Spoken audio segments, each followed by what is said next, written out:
A pretty common form of exhaustion shows up when a price opens and closes relatively quietly, but during the course of the bar, it breaks temporarily above a level of resistance or below a level of support. The resistance or support in this instance could be a trend line, previous high or low, or even a reliable moving average. I call these Pinocchio bars because they give us a full sense of what's really going on. Pinocchios have three basic characteristics. Intrabar trading that pushes the price through support or resistance, but not the open or close. 2. Generally speaking, the longer the nose, the stronger the signal. And 3. Since they are essentially whipsaws, they tend to be followed by above average moves. Here's an example where the price breaks above resistance during the intrabar trading, but the open and close remain below the resistance trend line. Pinocchio bars are therefore those in which the bulk of the trading takes place outside the previous and subsequent trading ranges. This means that upside breakouts lock in unwary buyers with a loss at the closing of the bar. Alternatively, these patterns might develop because pros on the floor sense a substantial number of stops above the market. The security is then pressured as these unwary holders are squeezed out, and the price is then free to move lower. During the Pinocchio period of trading, the price moves temporarily above resistance in an uptrend or below support in a downtrend. Either buyers or sellers have a chance to push prices in their direction, but they fail. For example, if the optimists see an upside breakout, they should be attracted to the security, and the trend ought to continue.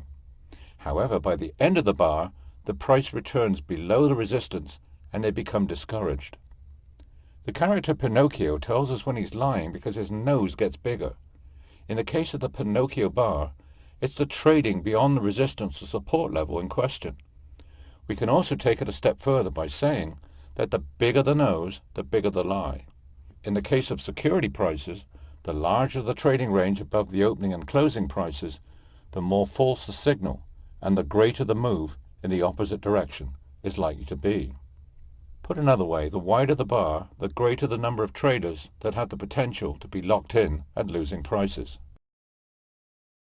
Since bearish Pinocchios represent bars in which the bulk of the trading takes place above resistance, that means above anything that can be regarded as resistance.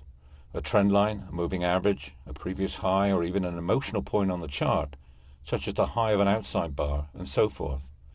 This diagram reflects the idea that when a false break develops above a downtrend line, this is also indicative of exhaustion, since the price can't hold above the strong resistance reflected by the line. Here's an example where we can see some support at these lows and connect them with a trend line. Here's the Pinocchio, which temporarily breaks below the support. Most of the trading is done below the support line, but the open and close remain above it. It's possible that there are lots of protective stops placed under the trend line, and when they've all been filled, the price is free to rally again. In addition, many bearish players may be encouraged to go short on the downside break.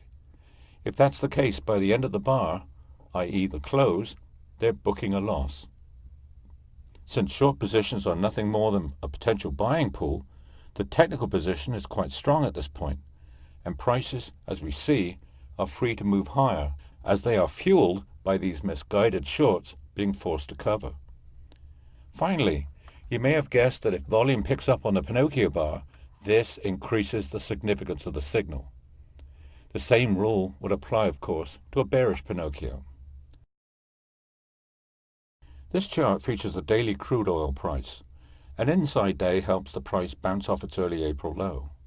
After a few more days, it would have been obvious that the low was a bottom of some kind. Since previous lows and highs are good candidates for support-resistance zones, it would have been possible to construct a horizontal trend line at the low, indicating potential support. In fact, it was touched or approached twice around June 8th, just prior to being temporarily breached as the price experienced a Pinocchio day.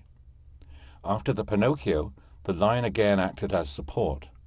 Then an outside day formed, and the price broke above a nice downtrend line, thereby confirming the Pinocchio and the outside bar. Notice that the downtrend line was touched or approached on numerous occasions, which enhanced its significance. Finally, note that the small Pinocchio that managed to temporarily break above the downtrend line in mid-May. It was initially followed by a decline, as we might have expected.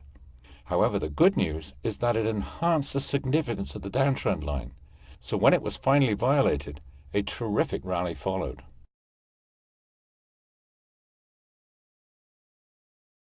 Here's a consolidation for a 10-minute bar of the S&P Composite. And here is the resistance trend line. It was followed by a breakout, but only during the interbar activity, as the open and close remained below this resistance at all times. This, of course, was a Pinocchio. We might be expecting some instant gratification on the downside, but when we look at the next bar, nothing much happens. We shouldn't be surprised that after the excitement of the Pinocchio, traders need to catch their breath. Let's see what happened next. More of the same. Now for the next bar, and once again, trading is fairly quiet, but we are moving a bit to the downside, but not the kind of above-average move that often follows a Pinocchio. At least I can construct a confirmation trend line, which has definitely been ruptured now. Finally, as I uncover the rest of the action, you can see that patience would have been rewarded on the short side. Another way of looking at this is to say, what if I went long on the breakout and did not get out when the Pinocchio was formed? If I did not have an exit strategy planned when I got in, I would probably be saying to myself that the breakout was for real and that we just needed a little bit more time. However, as time progressed and I held on during the two quiet bars, I could quite well lull myself into a false sense of security. And then, bam, the price would have fallen sharply, and I would have had to have made my trading decision to get out under duress, and that's never a good idea. The right thing to do is to make that decision on when to get out before you get into the trade. That recognizes two very important points about trading. First, there's no guarantee that the best breakout in the world is going to work. Remember, technical analysis deals in probabilities, never certainties. Second, that human nature turns to hope when things go wrong. And hope is not a strategy, it's a trap. This 30-minute Starbuck chart offers us this support line and its temporary violation. This is a Pinocchio, but it's a special one because it's also an outside bar, and a pretty powerful one at that. Not surprisingly, prices broke above this resistance trend line, and the whipsaw action resulted in a very strong rally. Later on, we can draw this resistance trend line, and it was temporarily violated by a Pinocchio bar. I put it in quotes because this is technically not a Pinocchio, because the close is very slightly above the resistance trend line. I think it's more important to try and figure out what the underlying psychology of these charts is, rather than relying on strict rules applied to labels. This bar definitely had a bearish flavor, as pretty well all the people who bought during its development would have ended the bar with a loss. Any doubt would have been dispelled in the subsequent bar, which opened slightly above the trend line and closed well below it. This 2011 chart of staples opens with the price falling temporarily below its previous low, thereby forming a Pinocchio bar. I think myself that it qualifies more as an outside bar though, because it meets the requirements of both.